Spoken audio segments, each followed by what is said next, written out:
Oseredok Ukrainian Cultural and Educational Center is an archive, museum, and gallery in Winnipeg, Manitoba.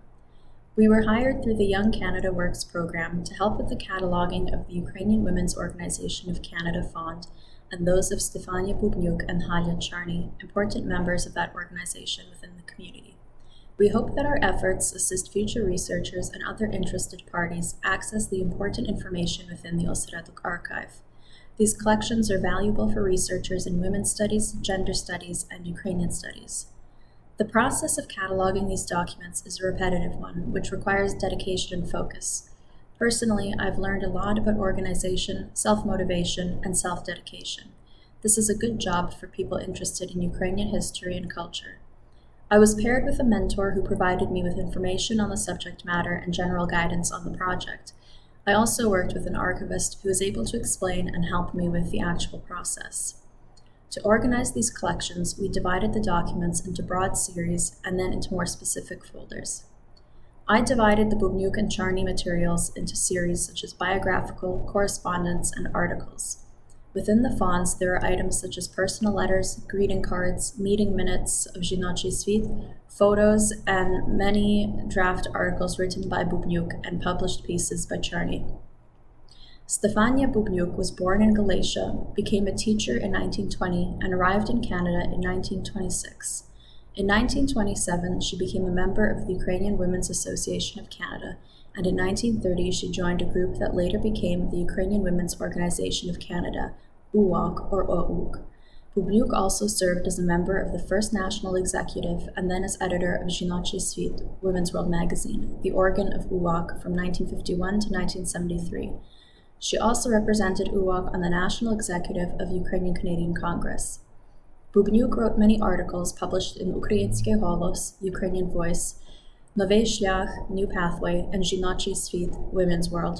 She also served on the board of directors of the Ukrainian Cultural and Educational Center. She was awarded the Shevchenko Medal by the Ukrainian Canadian Congress. My second fond relates to Halia Charney, the daughter of immigrants, born in 1908. She graduated from the University of Manitoba with a Bachelor of Science and Bachelor of Education. She taught in Sifton at East Kildonan Collegiate and St. John's High School from 1932 to 1971. In 1933, she represented the Ukrainian Youth Club of Winnipeg at the World's Fair in Chicago, performed at the Ukrainian American Pavilion, and addressed the Ukrainian Business and Professional Men's Club. Charney was a member of the Manitoba Teachers Society, the Ukrainian Women's Club, the Business and Professional Women's Club of Winnipeg, the Alpha Omega Women's Alumni, the Canadian and Ukrainian Institute Prosvita, the Ukrainian Young Women's League, the Ukrainian Catholic Women's League of Canada, the Ukrainian National Home Association, the Ladies Auxiliary of Holy Family Nursing Home, and Saints Vladimir and Olga Ukrainian Catholic Cathedral. She contributed articles to the Winnipeg Free Press, Nasha Doroga, Our Road, and Ukrainskий Голос, as well as serving as co-editor of the teacher's page of the Ukrainian Canadian Review from 1939 to 1945, and editor of the English section of Жіночий світ from 1951 to 1977. I was hired as an archival technician in Oseredok to organize and catalog the collection of the Ukrainian Women's Organization of Canada. The Ukrainian Women's Organization of Canada was founded in 1930 by groups of young women affiliated with the Ukrainian War Veterans Association.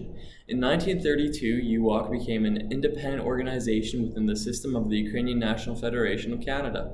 Branches of UWOC were formed throughout Canada, and in 1934, the first national convention elected a national executive. During the past 60 years, the headquarters for the Ukrainian National Executive were in Saskatoon, Winnipeg, and Toronto. In my work as an archival technician, I focused on the later stages of this organization, primarily the 1970s to the 2000s. In the early 90s, it's clear to see that the membership within the organization is very low. There was a newsletter I found amongst the other pages of the collection voicing the worries of membership within the organization. Through an interview with Jenny May, a past president of the Winnipeg branch of UWOC, I found out that the organization itself had dissolved in about 2012. The organization had begun as a Ukrainian community service. It came in tandem with a Ukrainian school as well as a nursery. However, over several years, the interest in being a member of the Ukrainian organization had dropped significantly. UOC was not spared this trend, and eventually UOC membership had dropped significantly. In 2008, I noticed there was a pretty large jump in activity within the organization, but soon afterwards, the organization had fallen apart. Working in a job like this has multiple benefits. However, archiving does require certain traits, as well as a certain mindset to work effectively. These include skills like organizational skills, as well as a good attention span. Not only that, but in Oseredok, to be a qualified archivist, knowing the Ukrainian language is an absolute must. This includes the understanding of the Ukrainian language, as well as being able to read it. However, this job greatly helps in developing a great mindset for work. It is a repetitive job, so patience goes a long way. Working this job for 2 months has really helped me develop a keen eye for documents, a better understanding of the Ukrainian language, and finally, it helped me develop greater patience. Thank you. We were interested in learning more about the Ukrainian Women's Organization of Canada and its parent organization, the Ukrainian National Federation, UNF. We were lucky enough to be able to interview one of its members, Stephania Mai. Ms. Mai was born in Canada and became a member of UOC as an adult. She joined the organization in 1960. Her family was involved in UOC, UNF, and MUNO. She served as president and vice president during her time in UOC. We asked her about how she became involved in the organization. She said that she had been encouraged to join the Koshitz choir. Once she had her first child, the Koshitz choir conflicted with her schedule. She then joined MUNO, the youth branch of UNF, and later moved into UOC. Ms. Mai remains a member of UNF. This was interesting to hear. We also asked her about the activities of the organization. She told us that one of the main goals of UOC was to support culture and language. They held events for holidays as well as language classes and things like pasca making. They wanted to encourage young people to remember their heritage and how their families came to Canada. UOC also held events for youth where young people would meet, get married, and have children who would then join MUNO. UOC is no longer in existence, and we were curious as to why that is. Ms. Mai told us that it was simply due to an aging membership that couldn't carry on. We would like to thank Ms. Mai for taking part in this interview and providing this personal insight into the organization. This interview and others are held by Oseredok in our living archive. Thank you for spending your time with us. We hope you found this informative, and we encourage you to check out our other videos. Thank you.